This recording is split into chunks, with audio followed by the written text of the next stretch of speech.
the people that have the best solutions to how we're going to address climate change really are the communities on the front lines, the indigenous communities. All these people on the front lines really are the ones that are dealing with the biggest impact of climate change, but also have the best solutions on how to safeguard us and protect us from climate chaos.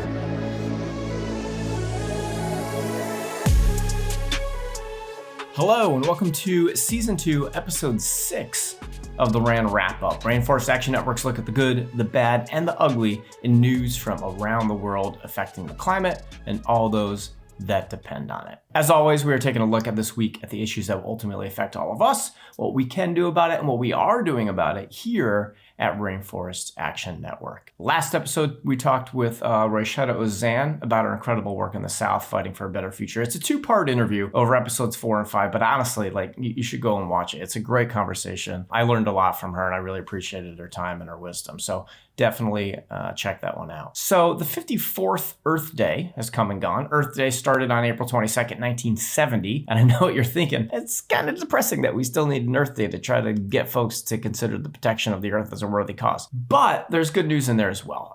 We've seen some good things happen over the past couple of years, including Chubb Insurance becoming the first U.S. insurer to restrict insurance for oil and gas drilling projects in protected wildlife areas. That's pretty great. We saw the Biden administration announcing it would delay all approvals on liquefied natural gas export projects until they are fully assessed for impacts on our climate and communities. We've seen 28 global insurers committing to not insure the East African crude oil pipeline, and 22 global insurers said no to the Trans Mountain Pipeline. All that's great news, and all that can be accredited to really important activism and all the work that you and I have been doing over the years. So nice job, keep it up. But that also doesn't mean the work is done. So take Bank of America, for instance. Not only have they continued to finance fossil fuels, pouring over $279 billion into the industry since 2016, but they remain the third largest funder of fossil fuel expansion when our climate literally can't handle any new projects. Yet somehow it gets worse. You're welcome. Bank of America has started to roll back and dilute their own climate policies and is now the only major U.S. bank without restrictions on financing Arctic drilling, thermal coal mining, and coal-fired power plants. And the policies they have left are so full of loopholes that they're overshooting their own climate commitments. So great job, Bank of America. And that's why we need you. We need you to take action.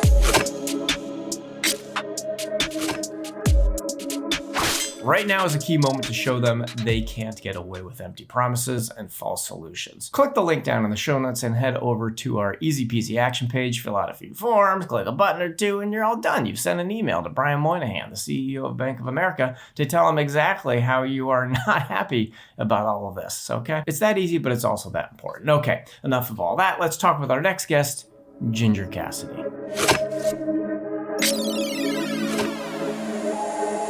Welcome back, Ginger. Thanks so much for joining us again on the RAN Wrap-Up. For people that didn't see your last interview, can you tell us who you are and what do you do at RAN? Yeah, hey Jake, good to see you. My name is Ginger Cassady, and I am the Executive Director here at Rainforest Action Network. We had a great talk with you back in the first episode of Season 1. You told us about how RAN got its start and about its theory of change, which I always enjoy hearing. So if people are interested in that, definitely go back and watch it. RAN primarily focuses on 3 buckets of work, right? Forest, climate, and community. But I feel like our actual community work probably is a little overshadowed by the others. Can you tell us, what does it mean when RAN says we, quote, support communities? And can you talk a little bit about the Community Action Grants program? As Jake said, our 3 big programmatic areas is focusing at the intersection of climate, forest, and human rights. And a lot of our work on human rights centers through our Community Action Grants program, which RAN started about 3 decades ago to support communities on the front lines that are dealing with the biggest threats due to resource extraction, deforestation, their lands getting taken away by egregious multinational corporations. So we have a program that we've had really to focus on how do we actually support these communities that are dealing with these huge issues at hand. And so our Community Action Grants program started to basically get funds directly to indigenous and BIPOC communities on the front lines that are dealing with these current threats. So over the last couple of episodes, we talked with Rachetta Ozan with the Vessel Project of Louisiana, and we chatted quite a bit about community and community support. How does community support play into our theory of change? Is RAND doing something beyond community action grants to support communities? Absolutely. Most of our campaigns really focus on how do we support communities on the front lines that are going up against the largest, deforestation companies that are driving deforestation, how we're going against the fossil fuel industry, the insurance sector, and some of the biggest corporations out there. The people that have the best solutions to how we're going to address climate change really are the communities on the front lines, the indigenous communities, the communities that are dealing with resource extraction, the communities that are dealing with new pipeline fights in their communities, people that are dealing with, liquid nitrogen gas. All these people on the front lines really are the ones that are dealing with the biggest impact of climate change, but also have the best solutions on how to safeguard us and protect us from climate chaos. And so a lot of our campaigns, a core part of that is really addressing how do we center communities that are being the most impact, and also make sure that they're at the negotiation table when addressing how companies and mega banks are affecting their communities. And so it's really core to our campaigns. And at the same time, our small grants program, it was formed at a time when, in the 80s, when a lot of, conservation groups were really using more of a colonialistic mindset. We need to lock up land in order to protect it. So RAND started our small grants program because we had a lot of people reaching out to us saying, let's just protect the acre, let's just lock up rainforest in order to protect it. And we're like, that's actually not the right approach. The right approach is to actually give direct funds to indigenous leaders to fight off, expansion into their territories, their lands getting taken and getting locked up. And so really our small grants program started in that way to really flip that narrative and really put the resources back in the hands of the people whose lands it actually is. We've been funding groups on the ground directly through our small grants program to give them the resources they need to mobilize, to come together, to have protests, to have meetings and gatherings, to be able to travel to big things like the climate negotiations and come to shareholder meetings to really center their voices in the way that they want their territories and their lands to be managed. And so RAND, that's been a big part of our theory of change, is making sure that we are directly giving those resources to those groups, and at the same time campaigning with them, figuring out how we can become the best allies to really center their voices and do what we can, as our organization, and what our niche is in the corporate campaigning, world, what we can do to support and elevate their overall, what their demands are and what they need. What's the importance of, long-term community engagement and support as opposed to like parachuting into communities? Can you talk a little bit about the importance of long-term community engagement? Yeah, it's really critical. It's vital to any long-term systemic change we wanted to see. We need to make sure that communities have real investment and long-term investment, not just from campaigning organizations like RAND and our small grants program, which is really a drop in the bucket and what's really needed, from larger funders who really need to give multi-year and long-term funding to communities, because they're the ones that really hold the solution. And if we're really going to see the change we need to see, we need to make sure we're really investing long-term, and that groups aren't relying on groups like ours to do that work. And I think that that's really key and really critical, that there's really trust-based philanthropy going on. And that's something that RAND also does, is we not only work with mobilizing funds, we also work with funders to make sure that they are giving the direct funds to groups that really need it, and really focusing on the long term, not just looking at 1 to 2 year commitments, looking at really multi-year commitments to really sustain communities who are really at the forefront. So I think that's a really critical part to a lot of the work that we do. Campaigns are always ongoing, and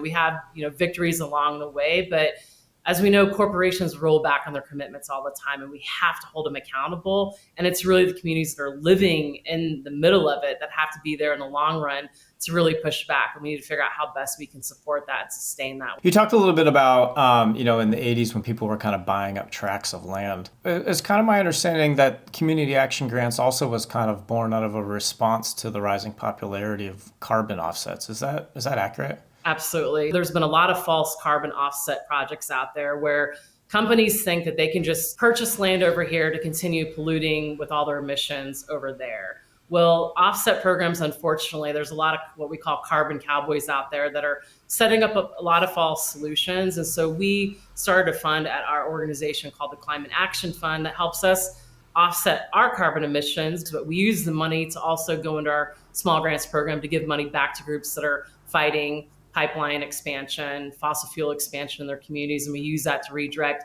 to actually give it to communities who are fighting a lot of these egregious practices. So it's a way for us to also offset us as an organization. At the same time, it's a better way of actually thinking about our missions, but also supporting groups that are really fighting against extraction. And Do you have maybe a story about how community action grants really made an impact in supporting a community that sticks out to you or inspires you or makes you feel really proud of the program? we worked on a campaign against Chevron for many years with indigenous communities down in the Ecuadorian Amazon. And one of the communities that we've worked with over the years and supported is the Waorani tribe, who have been fighting off against oil extraction for decades in their territory.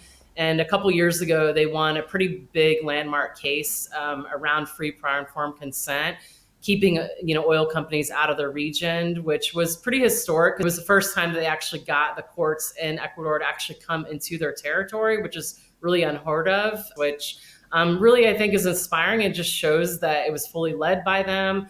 They won the case, and it's really set a historical precedent for other indigenous communities around the world that are fighting against the most egregious oil companies like Shell and Chevron, Texaco, all these companies out there that continue to have a complete disregard for indigenous land rights. And I think that these type of fights are really inspiring and have been the type of fights that we've supported, through our small grants program, in addition through our campaigning. Well, thanks so much for your time, Ginger. I appreciate it, and keep up the good work. Great. Thanks, Jake. Okay, that was great. Thanks again, Ginger and Community Action Grants, for giving to and believing in the front lines and their ability to build bigger and better communities. As always, if you'd like to get more involved in taking action or getting more information, head on over to our webpage at ran.org. That's ran.org, where you can join us in using people power to challenge business as usual. And why would you want to do that? Because we win.